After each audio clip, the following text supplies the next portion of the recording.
तो कंगना रनौत के वकील हाईकोर्ट में अपनी दलील दे रहे हैं। उन्होंने अतिरिक्त वक्त मांगा है हाईकोर्ट से। कंगना के वकील ने यह कहा है कि चूंकि कंगना बाहर थी, हिमाचल में थी और कई सारे ऐसे मुद्दे हैं जिसे हम जोड़ना चाहते हैं अपनी पिटीशन के अंदर, इसीलिए हमें 3 दिन का अतिरिक्त वक्त दिया जाए और सोमवार को हम अपनी नई पिटीशन के साथ वहां पर आएंगे, ऐसा उनके वकील रिजवान सिद्दीकी ने हाईकोर्ट के सामने कहा है। हाईकोर्ट में अभी सुनवाई चल रही है। सीधे चलते हैं अपने सहयोगी सुभाष चिरके के पास। सुभाष, क्या कहा है रिजवान सिद्दीकी ने और कौन कौन सी अतिरिक्त चीजें वो जोड़ना चाहते हैं? सुभाष, इसके बारे में बात करेंगे, लेकिन उसी बीच हमने मुद्दा उठाया था कि किस तरह से उद्धव सरकार के मंत्रियों के भी अवैध निर्माण है, जिसके कई मामले लोगों के संज्ञान में है, पब्लिक नोटिस में है।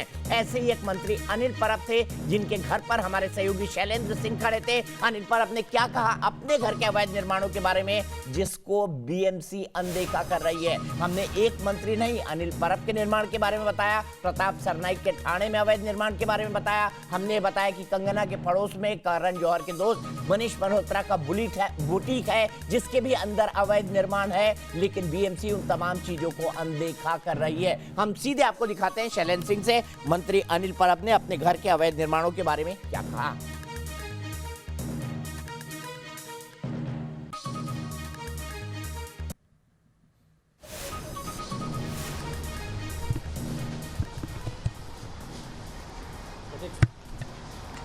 थोड़ा दूरी रखो।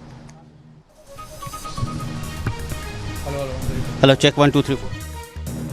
एक ट्वीट किया है केएस मैंने, जिसमें महाड़ा की एक जगह है जहां पर अवैध निर्माण का आरोप है आपके ऊपर, और 2019 में एक नोटिस भी आई थी। जिस तरह से बीएमसी ने तत्काल 24 घंटे में कंगना रनौत पर कार्रवाई कर ली, लेकिन उस मामले में अभी तक कुछ हुआ नहीं, स्ट्रक्चर अभी भी खड़ा। क्या कहेंगे सर?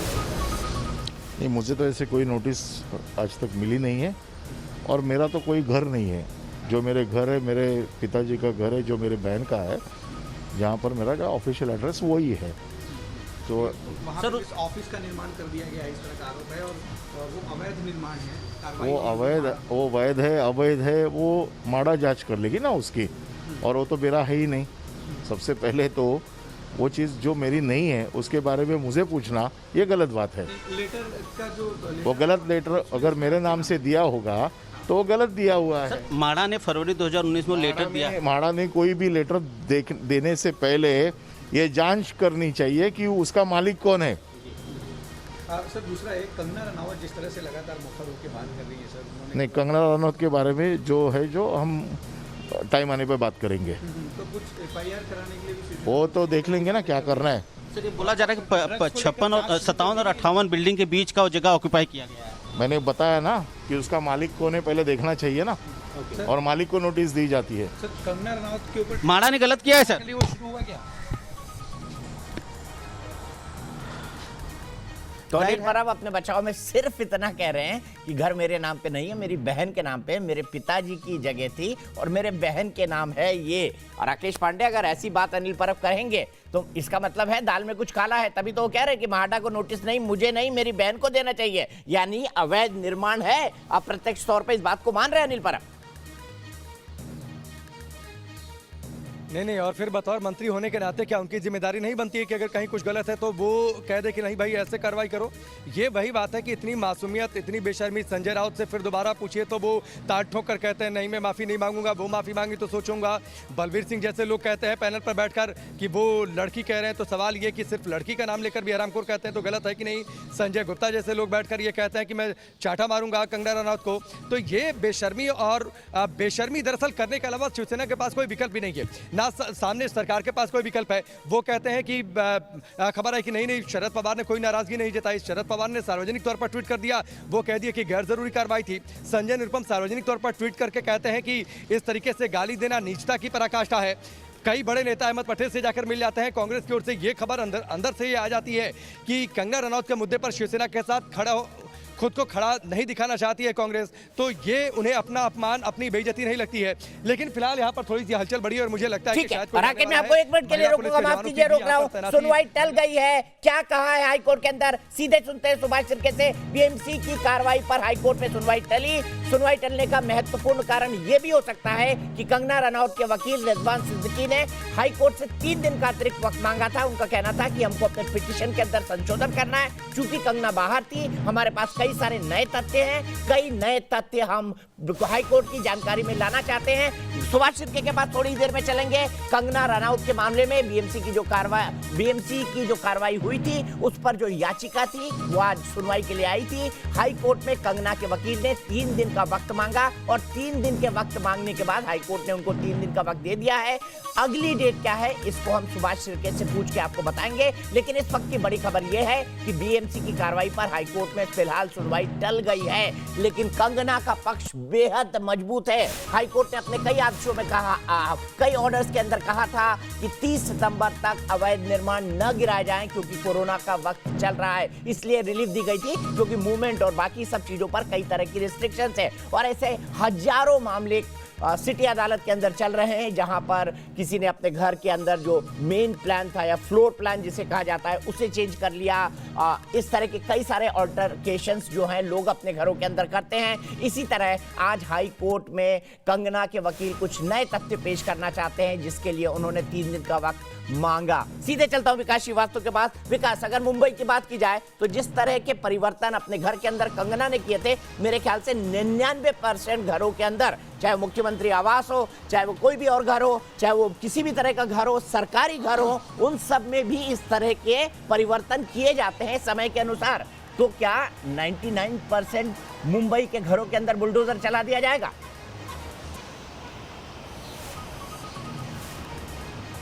यही तो शिवसेना का दोहरा चरित्र है। दरअसल नियम कायदे कानून ऐसे हैं जिनको फॉलो किया जाए तो मुंबई का लगभग 95% जो घर होंगे वो अवैध होंगे, क्योंकि बहुत माइनर ऑल्टरेशन भी अगर कोई करता है और उसके पास परमिशन नहीं है तो वो अवैध की कैटेगरी में आ जाता है। और इसी वजह से बीएमसी को जब बदला निकालना होता है तो उसके पास तमाम ग्राउंड होते हैं। वो पैमाइश करती है और इंच इंच का फासला नापती है कि आपका बाथरूम हमने कितना अलाउ किया था, आपने कितना बना लिया है, आपकी गैलरी। तो ये जो चीज़ें हैं ना, ये साफ दिखाती हैं कि बदनीयती से, नीयत खराब करके बदले की नीयत से इस किस्म की कार्रवाई की गई है। दीपक जी, यहाँ पर मैं एक्चुअली थाने इसीलिए आया हूँ ताकि शिवसेना के इस दोहरे चरित्र को सामने रख सकूँ। मैं प्रताप सरनाइक के घर गया था। उनके घर से थोड़ी दूर पर उनका जनसंपर्क कार्यालय है और वहाँ पर हमने ये पता किया कि उन्होंने 2013 में 13 मंजिला एक इमारत खड़ी कर दी थी, जिस पर मंजूरी उनको 9 महले की ही मिली थी, लेकिन 4 महले उन्होंने आनन फानन में और खड़े कर दिए थे रातों रात अधिकारियों की मिलीभगत से। तो जब शिवसेना का कोई नेता इस किस्म से काम करता है तो बड़ी सहूलियत से उसको मंजूरी मिल जाती है। अवैध होने के बाद भी कुछ सालों की कानूनी लड़ाई के बाद वो रेगुलराइज हो जाती है। लेकिन ऐसा कोई व्यक्ति जो शिवसेना में नहीं है, शिवसेना की गुड बुक्स में नहीं है, वो जब इस किस्म के कोई काम करता है तो शिवसेना उससे किस किस्म से बदला लेती है, इसका उदाहरण है कंगना रनौत। कांग्रेस के नेता, माफ़ कीजिएगा, शिवसेना के नेता मंत्री जब इस किस्म के अवैध कामों में लिप्त पाए जाते हैं तब तो कुछ नहीं। बात चाहे प्रताप सरनाइक को हो, अनिल परब की हो। प्रताप सरनाइक का तो 13 मंजिला इमारत में 4 मंजिल अवैध ही है। मैं इस समय प्रताप सरनाइक के विहंग होटल के सामने खड़ा हूँ। ये घोड़बंदर रोड पर मेरे पीछे ये विहंग नाम का होटल है, उन्होंने ही बनाया है। इसके तो जिसे हम खसरा खतौनी कहते हैं उत्तर भारत में, उसके खसरा खतौनी में ही झोल है, बहुत बड़ा झोल है, लेकिन उनको जवाब देते नहीं बन रहा है। यहाँ पर महाराष्ट्र की भाषा में उसे फेर फार कहा जाता है।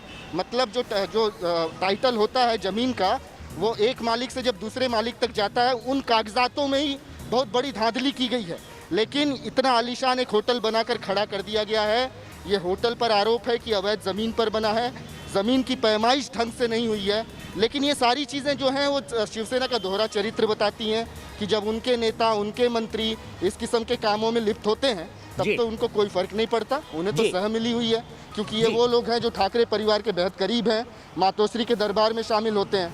लेकिन कंगना कुछ करती हैं तो उनको क्या उसका भुगतना पड़ता है, वो तो हम देख ही रहे हैं 2 दिन से। विकास, आपने बिल्कुल सही बात करी, आपने बिल्कुल सही बात कही। एक पूरी कहावत है, सैया भाई कोतवाल तो डर काहे का। यही है शिवसेना, ठाणे में भी सत्ता में मेरे ख्याल से है। वहाँ की म्यूनिसिपल कॉर्पोरेशन में रिजवान सिद्दीकी जो वकील है कंगना रनौत के, वो हमारे साथ लाइव जुड़ गए हैं। रिजवान जी, सबसे पहले मैं जानना चाहूंगा कि कौन कौन से अतिरिक्त फैक्ट आप जोड़ना चाहते हैं जिसके लिए आपने 3 दिन का अतिरिक्त वक्त मांगा।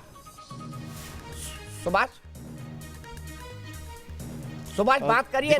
दीपक जी मेरे साथ रिजवान सिद्दीकी हैं। मैं उनसे बात मैं उनसे बात कर लेता हूँ। रिजवान जी, हमें बताइए कि जो कोर्ट में आपने जो दलीलें पेश की वो क्या था और बीएमसी ने अपनी क्या दलील पेश की? देखिए, जो मैटर सब जुडिस है उस बारे में नहीं बताना चाहूँगा, बिकॉज सब जुडिस मैटर में मीडिया के सामने डिस्कस करना सही नहीं है। खाली इतना बताऊँगा आपको कि मैटर अभी अपना मंडे को रखा गया है। मंडे को मुझे कुछ अमेंड करना है, अपने ओरिजिनल जो पिटिशन है वो अमेंड करूँगा। उसके बाद में जो अपोजिट साइड है वो अपना रिप्लाई फाइल करेंगे, that means affidavit and reply file करेंगे। उसके बाद जो होगा उस मैटर पे आगे जो प्रोग्रेस होगा। अच्छा, आपने हमें जो कोर्ट से पता चला कि आपने ये कहा कि कई सारे तथ्य आपके पास है और वो आप इस बताना चाहते हैं कोर्ट को, और आपको समय भी कम मिला क्योंकि कंगना कल 3 बजे आई। तो ऐसे में ये कौन से तथ्य है, क्या ये कोर्ट के सामने आप सोमवार को रखेंगे? देखिए, वो चीज़ मैं मीडिया को नहीं बताऊंगा, जाहिर सी बात है। वो एफिडेविट में और मुझे प्रोसीडिंग्स में कोर्ट को देना है, तो उस चीज़ों के बारे में मैं कुछ नहीं बताऊंगा कि क्या चीज़ें मैं कोर्ट को दे रहा हूँ। लेकिन क्या बीएमसी को कोर्ट ने बोला है कि वो अगले फ्राइडे को, अगले शुक्रवार को अपना रिप्लाई फाइल करे, जो आप तथ्य वहाँ पे बताएंगे? मेरा पिटिशन जब अमेंड होके फाइल होगा, जब उसके बाद में उनको कॉपी सर्व हो जाएंगे तो उन लोग उसका रिप्लाई फाइल करेंगे बाय फ्राइडे। अच्छा, लेकिन इसके बाद सुनवाई कब होगी? दोनों की दलीलें कब होगी? अभी सुनवाई डिपेंड करता है प्रोग्रेस के ऊपर कि कैसे मैटर प्रोग्रेस होता है। अगर उन लोग ने लास्ट मिनट पे सर्व किया तो हो सकता है कि सुनवाई उस टाइम पे नहीं हो, फ्राइडे को, उसके बाद हो, या हो सकता है कि उस दिन भी होगा अगर हमको वो पहले से सर्व कर दें। Depends on that. जिस तरह से कल सिंपैथेटिक थे जज कंगना के प्रति, क्या आज जज का रुख क्या था? देखिए, जजेस सिंपैथेटिक थे ये मैं नहीं बोलूँगा। जजेस फॉलो प्रोसेस ऑफ लॉ और जजेस को भी समझ में आ जाता है कि मैटर में क्या है। तो जज के बिहाफ पे मैं उनका स्पोक्स पर्सन नहीं हूँ, मैं जज के बिहाफ पे कुछ नहीं बोलूँगा। खाली ये बोलूँगा कि जस्टिस प्रिवेल्ड एंड जाहिर सी बात है काफ़ी कुछ ऑब्जर्वेशन में आया है उनके ऑर्डर में, तो ऑर्डर खुद ही सेल्फ एक्सप्लेनेटरी है। मैं उस बारे में क्या बताऊँ आपको? आप खुद ही ऑर्डर पढ़ लीजिए, आपको मालूम पड़ जाएगा। लेकिन बीएमसी का रुख आज के सुनवाई के दौरान क्या था? बीएमसी का रुख, उन्होंने तो रिप्लाई फाइल किया है। अब आज तो कुछ है नहीं, उनको आर्ग्यूमेंट तो था नहीं आज, तो मेन उन्होंने फाइल किया है और आज 2 सीनियर काउंसिल्स थे उनकी तरफ से, और कुछ हुआ नहीं उसमें अभी आगे। तो सुभाष, मेरा भी एक सवाल है। तो आपने सुना?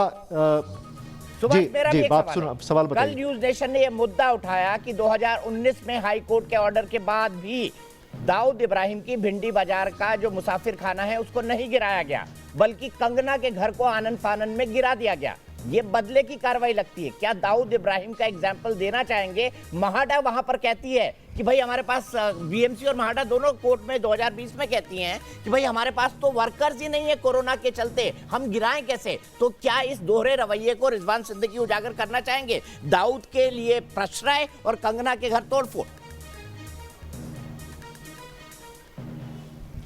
देखिए, दीपक चौरसिया पूछ रहे हैं कि कंगना रनौत, इनका जो कार्यालय है वो 24 घंटे, महज 24 घंटे की नोटिस में तोड़ा गया, लेकिन जो हाजी इस्माइल मुसाफिर खाना जो दाऊद का जहाँ पे लास्ट पता था, वो कोर्ट ने कहने के बावजूद भी नहीं तोड़ा गया। क्या ये दोगलापन आप मानते हैं इसको? देखिए, पॉलिटिकल क्वेश्चंस में मैं नहीं घुसना चाहूँगा, या ये कंट्रोवर्शियल क्वेश्चंस में नहीं घुसना चाहूँगा। मैं खाली मेरे क्लाइंट के राइट्स प्रोटेक्ट करना चाहता हूँ। मैं लॉ पॉइंट पे बात करूँगा।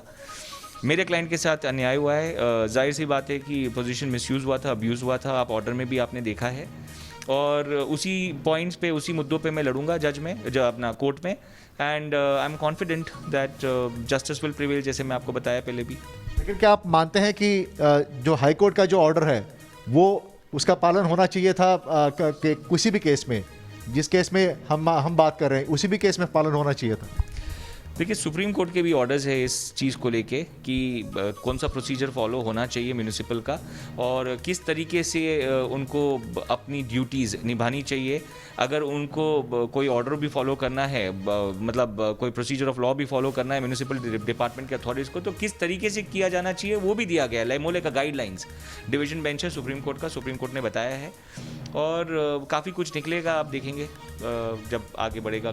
सुभाष, मेरा एक छोटा सा आखिरी सवाल है। रिजवान सिद्दीकी, काफी कुछ निकलेगा दीपक जी, कि रिजवान सिद्दीकी के मुताबिक बीएमसी ने किन किन रूल्स का वायलेशन किया है? कल कंगना के घर पे जो बदले की कार्रवाई हुई उसमें किन किन रूल का वायलेशन किया है बीएमसी ने रिजवान सिद्दीकी के मुताबिक कंगना के ऊपर कार्रवाई में? एक दीपक जी पूछ रहे हैं कि किन किन नियमों का उल्लंघन मुंबई म्यूनिसिपल कॉरपोरेशन ने कल कंगना रनौत इनके कार्यालय को तोड़ते वक्त किया है? देखिए, अगर आप मुझे पूरा केस के डिटेल्स पूछ रहे हैं तो वो मैं नहीं दूंगा आपको, कौन से प्रोविजंस और क्या। मैं एक सिंपल मैं आपको बताता हूँ। सुप्रीम कोर्ट का जजमेंट है डिवीजन बेंच का, और उसमें क्लियरली लिखा हुआ है कि बॉम्बे म्यूनिसिपल कॉर्पोरेशन का ही केस है। उसमें बताया गया था कि 24 घंटे के जो नोटिस पे आप आते हो तोड़ने के लिए, ये नहीं होना चाहिए, वो क्लियरली लिखा हुआ है उसमें। तो उसी बेस पे अपना केस आधारित है। और दूसरा चीज़ जो फॉल्सिटीज़ पे उन्होंने फाइल किया था, जो ऑफकोर्स कोर्ट में है, तो अभी मैटर सब जुडिस है, मैं उस बारे में भी नहीं बताऊंगा, बट मैंने कोर्ट में ये पक्ष रखा है कि जो नोटिस जो हमको इशू किया गया था, स्टॉप वर्क नोटिस, वहाँ पे कोई काम ही नहीं हो रहा था और हमारा घर का काम ख़त्म हुए काफ़ी अरसा हो गया था, वो भी चीज़ है। अब ये सब चीज़ें आएंगी कोर्ट के सामने और उसके बाद में देखेंगे आगे कैसे होगी कार्रवाई। But I am quite confident कि justice will prevail, I keep repeating that. और I mean fortunately we have enough evidence also इस सब चीज़ों के लिए। हरजाना मांगेंगे? रिजवान सिद्दीकी कह रहे हैं कि उनके पास हरजाना सबूत मांगेंगे? है और वो कोर्ट में पेश करें। हरजाना मांगेंगे? क्या हरजाना मांगेंगे आप? देखिए, काफ़ी कुछ चीज़ें होंगी, खाली हरजाना नहीं होगा, बट उसके साथ में क्रिमिनल प्रोसीडिंग्स भी होगी, क्योंकि अगर एक government servant procedure of law नहीं फॉलो करता है तो उसके अगेंस्ट में कानूनी कार्रवाई कर सकता हूँ, even under the criminal law. तो सेक्शन 166 है, वो सेक्शंस आपको मैं बता सकता हूँ। By a public I mean punishment for a public servant who is not following a procedure of law. उसके अलावा क्रिमिनल ट्रेसपास का भी केस बनता है, बिकॉज वो लोग ने दादागिरी और गुंडागर्दी करके घर में घुसे थे मेरे क्लाइंट के गैर हाजिरी में, धमका के, और भी बहुत सारे फॉल्सिटीज़ हैं जो आपको दिखेंगे एक एक करके बाहर निकलने वाली है। मनीष मल्होत्रा, इनको 7 दिन की मोहलत दे दी गई और आपके क्लाइंट को सिर्फ 24 घंटे की मोहलत पे तोड़ दिया गया, इसके बारे में क्या कहें? देखिए, मैं किसी और के बारे में नहीं बोलूँगा क्योंकि सही नहीं है किसी और के बारे में बोलने का। मैं खाली अपने क्लाइंट के बारे में बोलूँगा। उन्होंने अगर मेरे क्लाइंट को 10:35 को नोटिस चिपकाया तो 10 बजे से इतनी पुलिस क्यों तैनात थी, इतने म्यूनिसिपल वाले क्यों तैनात थे, बुलडोज़र सब रेडी क्यों था? तो जब अगर आप किसी को 10:35 को आप चिपकाते हो नोटिस तो कि मैं आके डिमोलिश कर रहा हूँ और मेरा रिप्लाई रिजेक्ट हो गया है, और उसके बाद पुलिस बंदोबस्त के लिए जाते हो एप्लीकेशन पे, मगर ऑलरेडी पहले आपके आदमी तैनात है, तो इससे तो एजेंडा क्लियर दिखता है। और आपने पर्सनल आइटम तोड़ दिया, जो चीज़ें खसकाई जा सकती थी, एक्सपेंसिव फर्नीचर था, एक्सपेंसिव आर्टिफैक्ट्स थे, उनकी लाइट्स थी, सोफा था, चेयर था, ये सब चीज़ें कैसे तोड़ सकती है कोई म्यूनिसिपल? क्या पानी भी तोड़ा है? वो भी डालो। पानी भी तोड़ा है। उनका पानी और उनका लाइट भी काट दिया गया है। तो ये सब चीज़ों से तो जाहिर होता है कि क्लियरली, अच्छा घर लॉक था, लॉक घर में घुस के सब तोड़ रहे हैं। ये घर लॉक था, वो घर लॉक घर में घुस के तोड़ना मतलब उनको बॉम्बे में कोरोना के टाइम पे और कोई काम नहीं था म्यूनिसिपल डिपार्टमेंट के, बट ऑलमोस्ट 70 से 80 या ऑलमोस्ट 100 लोग मुझे बोल रहे हैं कि 100 लोग घुसे थे, 40 तो खाली पुलिस ऑफिसर्स थे, 40 से 45। तो पूरा बांद्रा का पूरा पुलिस टीम इसी में लगा हुआ था, लगता है पूरा पुलिस स्टेशन खाली करके कंगना रनावत के घर को तोड़ने के लिए। और म्यूनिसिपल भी लगता है पूरा डिपार्टमेंट खाली था, यहीं पे सब जमा हुए थे तोड़ने के लिए पूरी तैयारी के साथ में। तो क्लियर दिख रहा है आपको, आप खुद ही वीडियो देख लीजिएगा, मालूम पड़ेगा आपको। क्या आपके करियर में, अब तक के करियर में, क्या ऐसे आपने कार्रवाई देखी है? आज मुझे मोर देन 2 डेकेड्स हो गए, 20 साल से ज़्यादा हो गए ये इस तरीके के प्रोसीडिंग्स देखते हुए। मैंने कभी नहीं देखा कहीं पे भी किसी का इंडिविजुअल बंगलो तोड़ने के लिए इतनी बड़ी टीम आई हो। ये तो लग रहा था कोई मिलिट्री अफेयर लग रहा था मुझे कि भाई किसी को पकड़ने के लिए आ रहे हैं लोग, इस तरीके से लग रहा था ये। अच्छा, लेकिन आप ये जो जिस तरह के उन्होंने नियमों का उल्लंघन करने की बात कही जा रही है बीएमसी की तरफ से, तो मुंबई में तो ऐसे कई सारे घर हैं, तो उन पर कार्रवाई नहीं होती, सिर्फ कंगना रनौत इनको ही सिलेक्टिवली क्यों किया जा रहा है? देखिए, दूसरों को नहीं कर रहे हैं, इनको कर रहे हैं। अभी इस पे बहस तो चलती रहेगी क्योंकि लोग बोलते रहेंगे। मैं खाली एक बात पे बात करूंगा आपको कि जो कंगना के साथ किया, इससे क्लियरली जाहिर होता है कि मैलिफाइड इंटेंशन और अल्टीरियर मोटिव्स जो ऑर्डर में भी आया हुआ है, और प्रोसीजर ऑफ लॉ नहीं फॉलो हुआ है, वो भी दिख रहा है। प्रोसीजर ऑफ लॉ नहीं फॉलो हुआ है, वो आप लोगों को आगे केस में भी दिखेगा। मैं उस पर भी थोड़ा आर्ग्यूमेंट चलने वाला है हमारा। और अभी मैटर सब जुडिस है, तो मैं बहुत ज़्यादा बात नहीं करना चाहूँगा उस बारे में over confidently, but I mean personally speaking I am super confident कि विल गेट जस्टिस। तो दीपक जी, आप सुन रहे हैं कि रिजवान सिद्दीकी कह रहे हैं कि वो कॉन्फिडेंट है कि उनको न्याय मिलेगा ज़रूर, बिल्कुल, रिजवान ने बड़ी बात कही है। उनका कहना है कि हर्जाना तो एक बात है, लेकिन क्रिमिनल ट्रेस पासिंग यानी किसी की प्राइवेट प्रॉपर्टी में जबरदस्ती घुसने का भी बीएमसी अधिकारियों पर केस बनता है, साथ ही साथ धमकाने का भी केस बनता है, क्योंकि धमकी देकर अंदर घुसे हैं, यानी वो आपराधिक कार्रवाई भी बीएमसी के अधिकारियों पर करेंगे, क्योंकि बीएमसी के अधिकारी अगर सरकारी अधिकारी हैं तो वो एक सर्टेन कोड ऑफ कंडक्ट से बंधे हैं। उस मुद्दे को उठाकर हर्जाने के साथ साथ वो आपराधिक कार्रवाई, क्रिमिनल केस भी बीएमसी के अधिकारियों पर चलाना चाह रही है कंगना रनावत। तो जाहिर सी बात है ये मामला अब बहुत आगे तक जाने वाला है। उनके वकील रिजवान सिद्दीकी भले से ही पॉलिटिकल बातों पर जवाब न देना चाहें, लेकिन ये भी पब्लिक डोमेन में है कि एक तरफ दाऊद की बिल्डिंग को हाईकोर्ट के आदेश के बाद नहीं तोड़ा जाता, दाऊद के आखिरी पते को, लेकिन कंगना के घर को 24 घंटे में उन्होंने कहा था ऐसा लग रहा है जैसे सेना आ गई, वो कह के गिरा दिया जाता है। फिलहाल एक ब्रेक।